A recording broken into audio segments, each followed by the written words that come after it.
जब कुंभकर्ण 6 महीने सोता था, उसकी पत्नी क्या करती थी।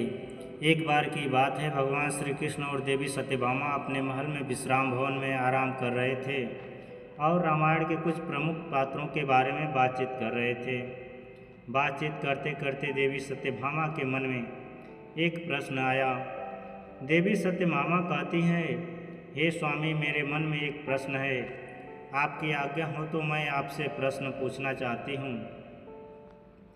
तो भगवान श्री कृष्ण कहते हैं, हे देवी सत्यभामा, तुम निसंकोच होकर पूछो, मैं तुम्हारे हर प्रश्न के उत्तर बताने के लिए तैयार हूँ। तो देवी सत्यभामा कहती हैं, हे दया के सागर, कुंभकर्ण के 6 महीने सोने के बाद उसकी पत्नी का क्या होता था। तो भगवान श्री कृष्ण बोले, हे देवी सत्यभामा, तुम्हारे इस प्रश्न से समस्त नारी जाति का कल्याण होगा, क्योंकि एक नारी की बात नारी ही समझ सकती है। भगवान श्री कृष्ण कहते हैं, हे देवी सत्यभामा, मैं तुमको एक कथा सुनाता हूँ। उसे कथा में तुम्हें यह पता चल जाएगा कि कुंभकर्ण के सोने के बाद उसकी पत्नी क्या करती थी।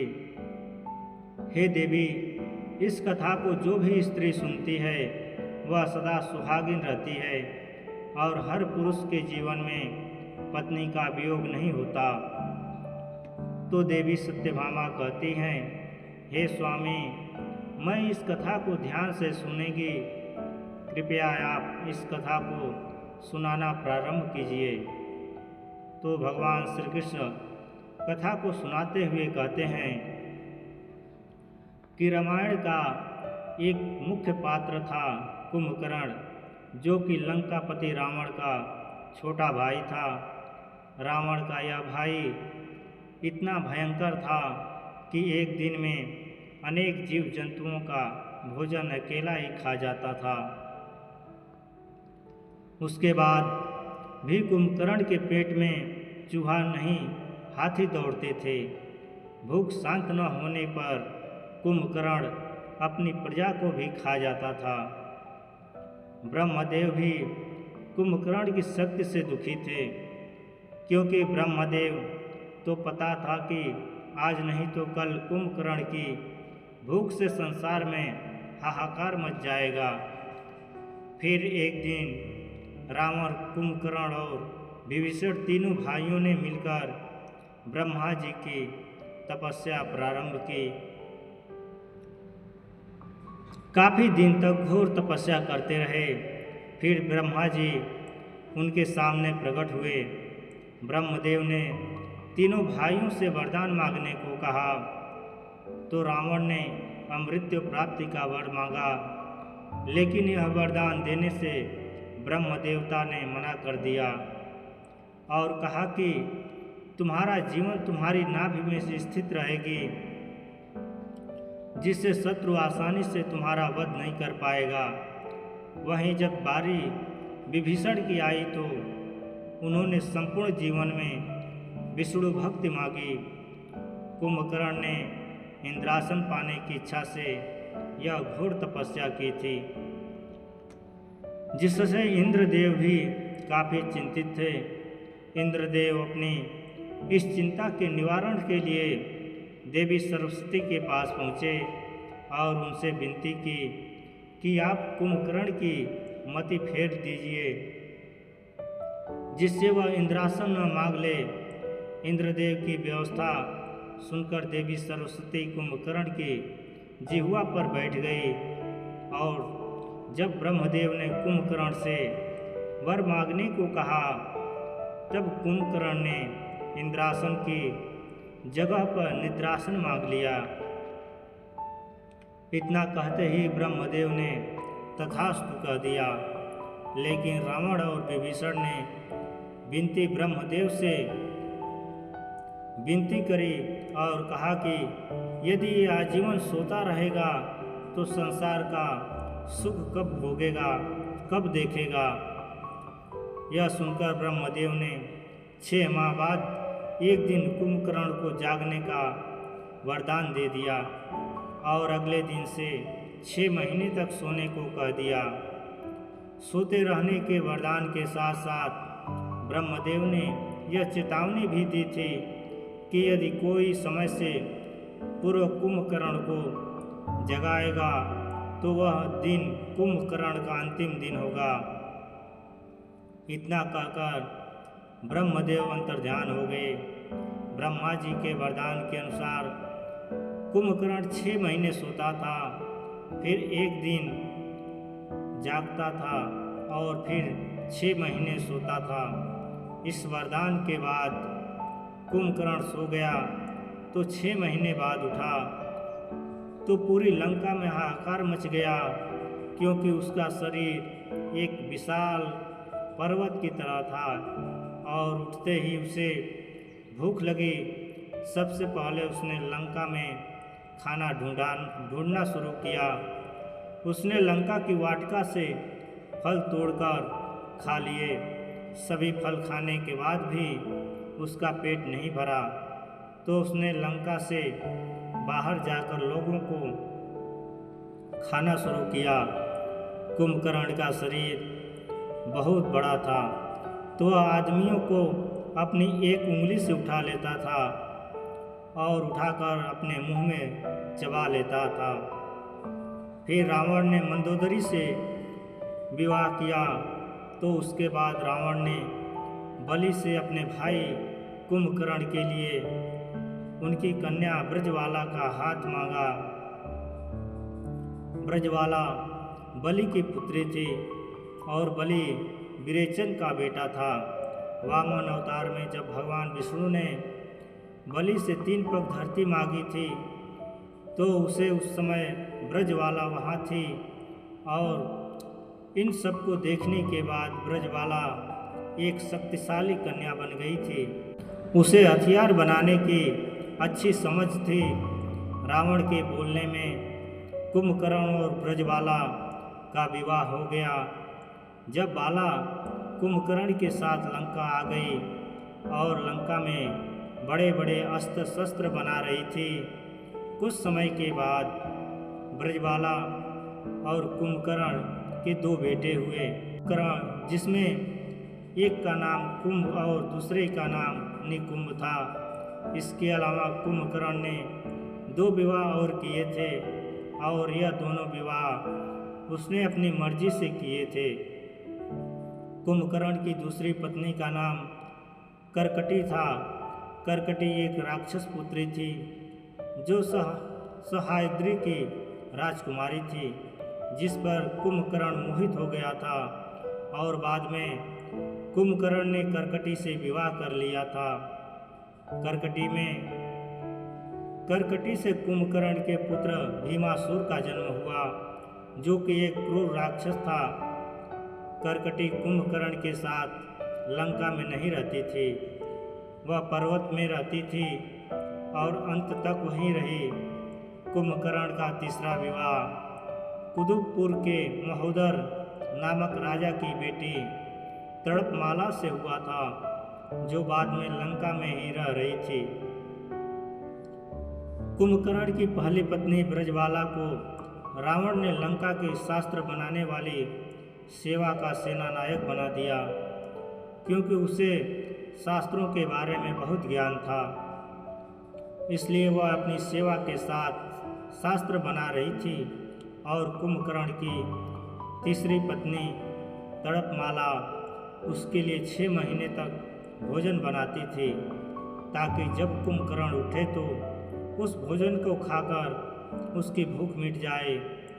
दोस्तों, रावण और कुंभकर्ण शुरू से राक्षस नहीं थे, एक श्राप के कारण वह राक्षस बने थे। धर्म ग्रंथों के अनुसार भगवान श्री विष्णु के दरबार में जय और विजय नाम के 2 द्वारपाल थे। एक बार सनक सनातन और सनत कुमार नाम के 4 मुनि भगवान श्री विष्णु के दर्शन करने के लिए आए थे। उस समय जय और विजय नाम के श्री विष्णु के 2 पहरेदार थे। पहरेदार ने उनकी हंसी उड़ाते हुए उन्हें रोकने का प्रयास किया। इससे वे चारों मुनि बहुत गुस्से में आकर श्राप देते हुए बोले, कि तुम्हारे कर्म तो असुरों जैसे हैं, इसलिए तुम इसी क्षण असुर हो जाओ। यहाँ तुम्हारा कोई काम नहीं। इस पर जय और विजय को अपनी गलती का एहसास हुआ और उन्होंने उन ऋषियों से क्षमा मांगी।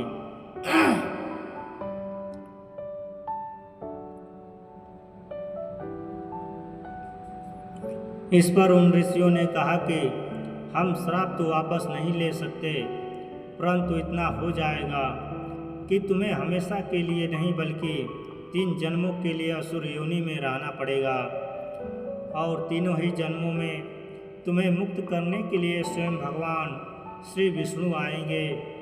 उसके बाद तुम फिर इस पद को प्राप्त कर लोगे। त्रेता युग के समय रामायण में भी कुंभकर्ण के पूर्व जन्म का उल्लेख है।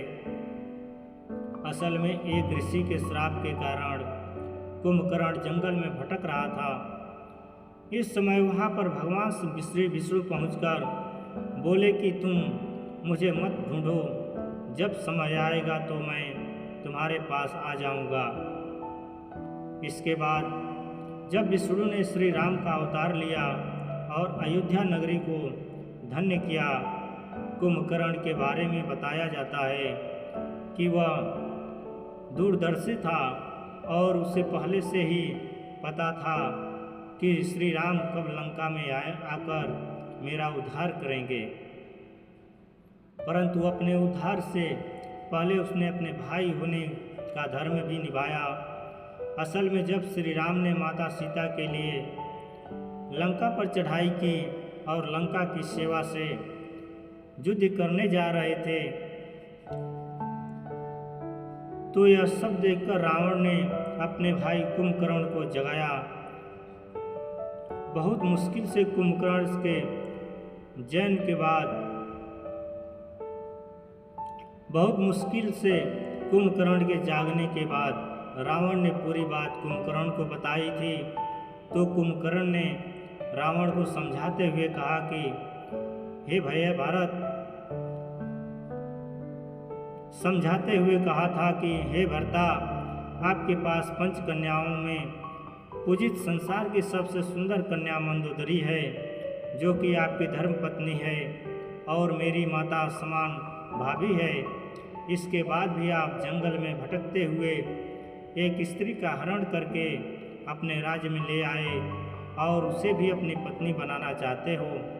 अभी भी वक्त है, आप प्रभु श्री राम से माफ़ी मांग लीजिए, उनकी शरण में चले जाइए, वह मर्यादा पुरुषोत्तम हैं, तुम्हें क्षमा कर देंगे।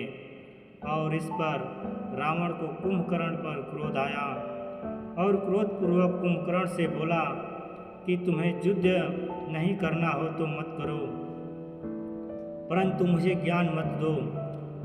तो कुंभकर्ण कहने लगा कि भैया, मैं तो समझ रहा था, क्योंकि इसी में लंका की भलाई है, परंतु आप नहीं चाहते, तो मैं अपने छोटे भाई होने का धर्म निभाऊंगा और श्री राम से युद्ध करूंगा। इतना कहकर कुंभकर्ण रणभूमि की ओर चल पड़ा। जब कुंभकर्ण रणभूमि की तरफ जा रहा था तो ऐसा लग रहा था जैसे बड़ा पर्वत जा रहा हो। कुंभकर्ण ने रणभूमि में पहुंचकर वानर सेना में हाहाकार मचा दिया। उसने भगवान श्री राम की सेवा को तितर बितर कर दिया और न जाने कितने ही बंदरों को भी मार दिया। तो यह सब देखकर श्री राम ने देखा कि कुंभकर्ण अब नहीं मानेगा। तब श्री राम ने धनुष पर बाण चढ़ाया और कुंभकर्ण को मारकर यमलोक पठाया। कुंभकर्ण को मरने के बाद रावण दुखी हो गया था, क्योंकि उसने अपने भाई को खोया था, परंतु रावण से ज़्यादा दुखी कुंभकर्ण की पत्नियां ब्रजबाला, तड़ितामाला थी और वे सती हो गई, क्योंकि बज्जरवाला और तड़प माला दोनों ने श्री राम से प्रार्थना की थी कि उन्हें भी इस असुर योनि से मुक्ति मिल जाए। और श्री राम जी ने बाद में ऐसा ही किया। तब भगवान श्री कृष्ण कहते हैं कि हे देवी सत्यभामा, कुंभकर्ण के साथ साथ उसकी पत्नियों को भी मुक्ति मिल गई। और इसी के साथ हमारी आज की कहानी भी संपन्न हुई। तो दोस्तों, अगर वीडियो अच्छी लगी हो तो लाइक करें और हमारे चैनल को सब्सक्राइब करें और अपने दोस्तों के साथ शेयर करें। कमेंट बॉक्स में जय श्री राम ज़रूर लिखें और कमेंट करके बताएं कि अगर मुझसे कोई गलती हुई हो तो अगली बार उसको सुधार करेंगे। धन्यवाद दोस्तों, फिर मिलेंगे जल्दी ही अगली कहानी को। तब तक के लिए धन्यवाद।